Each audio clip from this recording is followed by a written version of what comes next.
नमस्कार, मैं हूं साक्षी। आप देख रहे हैं एसडी न्यूज नेटवर्क पर। आज की बड़ी खबरें फटाफट अंदाज में।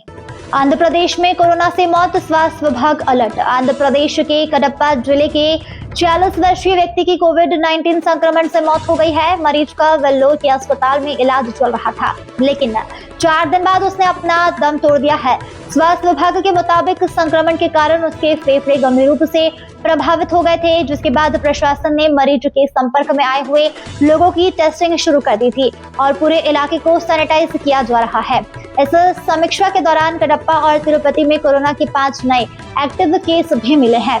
सरकार ने सभी अस्पतालों से आइसोलेशन बेड, आईसीयू, ऑक्सीजन और दवाइयों की उपलब्धता की रिपोर्ट मांगी है। यानी कि फिलहाल घबराने की नहीं, लेकिन सतर्क रहने की जरूरत है। मानसून ने पूरे देश को किया कवर, कई राज्यों में तबाही। इस बार मानसून ने एक दिन पहले की देरी से पूरे देश को कवर कर लिया है, लेकिन इसके साथ ही कई राज्यों में भारी बारिश ने मुश्किलें बढ़ा दी है। उत्तर प्रदेश के कई शहरों में सड़कें जलमग्न हो गई है, जबकि गाजियाबाद में सड़क धंसने से कार और बाइक गड्ढे में समा गई है। उत्तराखंड के उत्तरकाशी और टिहरी में लैंडस्लाइड से सड़कें बाधित क्षतिग्रस्त हो गए हैं। राजस्थान में मकान ढहने की घटना सामने आई है, जबकि महाराष्ट्र के रायगढ़ में 3000 एलपीजी सिलेंडर नदी में बह गए हैं। रहा है और बड़ी चुनौती भी बना रहा है। ऑस्ट्रेलिया में मोदी का मेगा शो, यूरेनियम डील पर मुहर।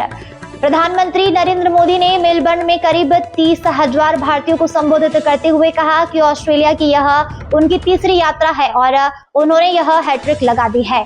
इस दौरान भारत और ऑस्ट्रेलिया के बीच यूरेनियम सप्लाई समेत रक्षा, ऊर्जा, व्यापार, अंतरिक्ष और क्रिटिकल मिनरल्स के क्षेत्र में कई महत्वपूर्ण समझौते पर मुहर लगी है।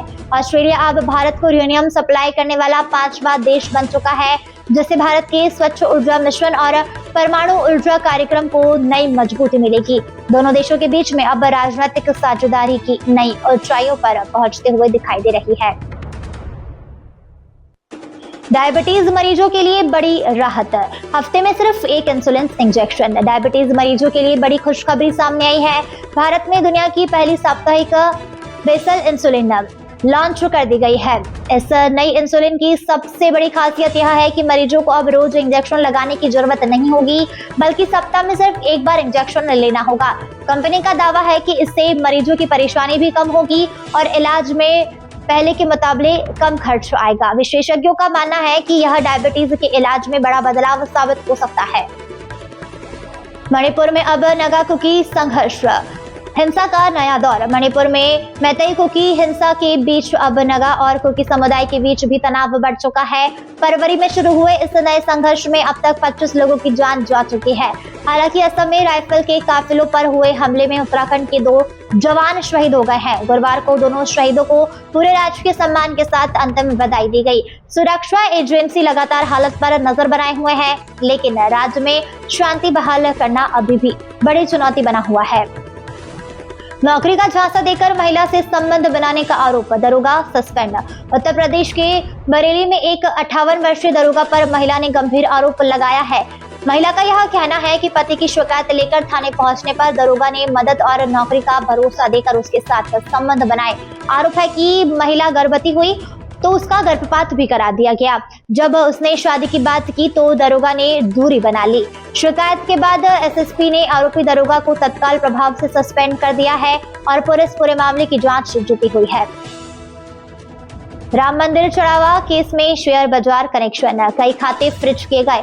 अयोध्या राम मंदिर चढ़ावा प्रकरण की जांच लगातार आगे बढ़ रही है। पूछताछ में आरोपी ने यह दावा किया है कि कथित तौर पर चोरी के पैसे शेयर बाजार में लगाए जाते थे और कई लोगों को ब्याज पर भी दिए गए हैं।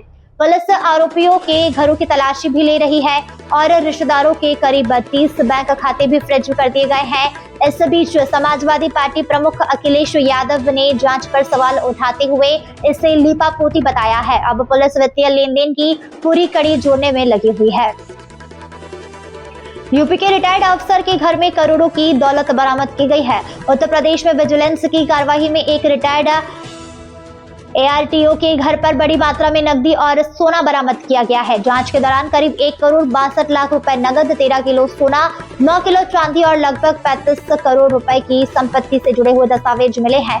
विजिलेंस अब आय के स्रोत और संपत्ति के दस्तावेजों की जांच कर रही है। यह कार्रवाई प्रदेश में भ्रष्टाचार के खिलाफ बड़ी कार्रवाई मानी जा रही है। अखिलेश और निशिकांत दुबे में बड़ा विवाद, मानहानि पर जवाब। भाजपा सांसद निशिकांत दुबे ने समाजवादी पार्टी प्रमुख अखिलेश यादव के मानहानि नोटिस का जवाब भेज दिया है।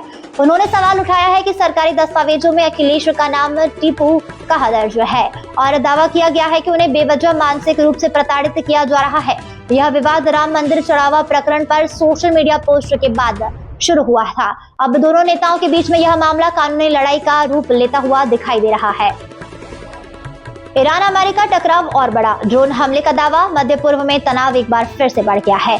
ईरान ने दावा किया है कि उसने कतर, कुवैत और बहरीन में अमेरिकी सैन्य ठिकानों पर ड्रोन हमले किए हैं और कई सैन्य प्रतिष्ठानों को निशाना बनाया है। इससे पहले अमेरिका ने ईरान के करीब 90 सैन्य ठिकानों पर एयर स्ट्राइक करने का दावा किया था। दोनों देशों के बीच में लगातार बढ़ती सैन्य कार्यवाही से पूरे क्षेत्र में तनाव गहरा गया है। अंतर्राष्ट्रीय समुदाय अब हालत पर नजर बनाए हुए है और कूटनीतिक समाधान की उम्मीद कर रहा है। इस अंक में फिलहाल इतना ही। अगले अंक में आपसे फिर होगी मुलाकात। तब तक के लिए मुझे दीजिए इजाजत। नमस्कार।